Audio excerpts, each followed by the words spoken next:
Hey, I don't give speeches. This is the first speech I've ever given. After this, it'll probably be illegal for me to give speeches. So I'm going to enjoy my time while I'm up here. Thanks. We do have the power of the microphone.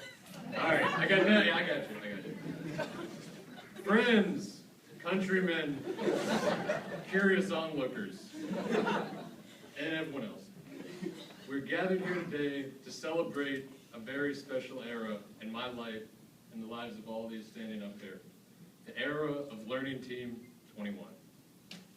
Now, I remember sitting in here at my orientation 18 months ago, my mind wandering in and out of everyone that was up here. My roommate sitting next to me trying to impress me with his Jerry score. And, I was just sitting there and I was like, oh, God, like, what have I gotten myself into? Can I actually do this? Oh, man. And honestly, if I had just been taking this journey myself, I probably wouldn't be standing here today. You all seen this movie, The Matrix? Well, there's a line in The Matrix where Morpheus goes, I can show you the door, but you have to walk through it. I know it's a terrible Morpheus, but, But, I mean, I obviously walked through the door, but I needed all these people and all the professors, I needed them to be my Morpheus. I'm not going to name names, because frankly I don't want to. I mean, but you know who you are, that helped me out, that always showed me care, that always showed me compassion, because God knows I needed it in doses. Excuse me, I lost my train of thought. But, above all, I would like to say that, like, we were all in this together. And when I say this, I don't just mean school. Like, I mean, we were in this in life together. And thankfully, we all are still all in it in life together. And I mean, we were important to one another. We were each other's mentors, each other's parents, each other's teachers, each other's bartenders, on occasion, each other's therapists. But above all, we were all friends. Now, like, living in Southern California is really the stuff that dreams are made of.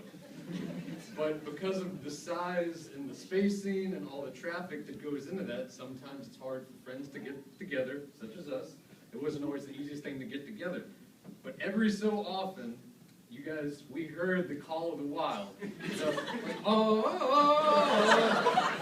And when you guys heard that, you came running. We got together. You guys came flocking, and it was always awesome. We flocked to the bars, we flocked to the beaches, even we flocked up a couple mountains. Like, I remember there were the nights we had the VIP treatment at Panama Joe's, and we got kicked out of Panama Joe's. And I don't actually remember getting kicked out of Panama Joe's, but I'm sure it was a blast. I was never much of a beach goer, but we had these bonfires, and I mean, it was just great. Like, we'd all be sitting out there, drinking cheap beer, the cool wind through my scalp, watching people jump back and forth over the fire for whatever reason.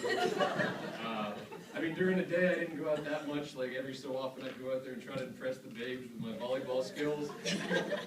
Did the exact opposite effect. In fact, like, it created a babe repulsion. And like I said, even the mountains. Like, when we went up and did hiking, we all went up there as men. But we came down as men, even the women.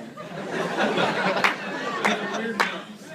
I was about to say, we came down covered in sweat, covered in ticks, and covered in glory. And I say glory because we did it together.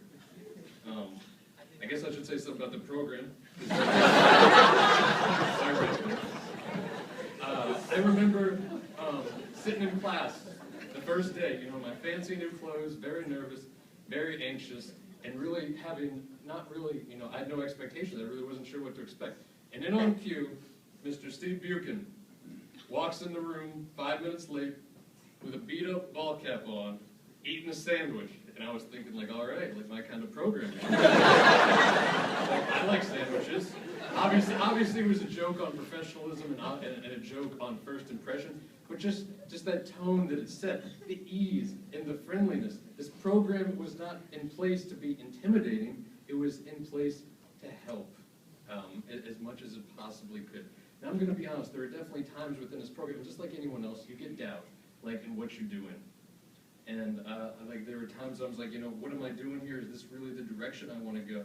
But you know what? I didn't see the beauty of the program at that time. I really didn't see the light at the end of the tunnel. It wasn't necessarily about the individual marketing strategies or the obscure business laws. It was about the experience, about being here, about the culmination of 18 months and everything that goes into that to make me and my fellow classmates more well-rounded individuals. And I mean, you really say what you want, like at the end of the day, jobs were gotten, connections were made, degrees were obtained, so I mean, hey, mission accomplished. And I was about to say, a shout out to the professors. I was about to say, like, you guys were incredible. Like, we would not be here without you. Not going to name favorites or anything like that, but if you did give me higher marks, you're definitely much higher up on the scale. You know, a little bit of just what I got out of the program is what any man with a map needs. It gave me direction. Maybe not necessarily in sports, but that's not the point. I had plenty of internships here where I was just frustrated, I felt unfulfilled, and I really wasn't sure what to go. It wasn't until I went out on an interview with athletes live here. I know it doesn't matter if you don't know what that is. But while I was in that interview, they kept interrupting me and telling me, like, oh, what a lovely speaking voice you have. Like, oh, wow, that's very nice. And they even ended up comparing me to that hobo with the golden voice. In more ways than one. Like, they actually thought I was homeless, and they all gave me but it was this idea that, like, you know, it just sunk in. I'd never considered before, and it grew to a point where, like, you know, I decided to take a chance with my life. I went out, I saw an audition, and ended up getting a voiceover commercial with a small outlet jewelry store in New Jersey. And you know what? I mean, it could really lead to nothing. Thank you. You know, it could lead to nothing. And like, you know, maybe it won't be my life, but you know what? It's great to really feel that passion. And this program gave it to me. I would also like to say it's very surreal, me being up here today. Just personally, there was a time in my life when there was a good chance I was not going to graduate high school. Like, I even went into my guidance counselor, and we were talking about college.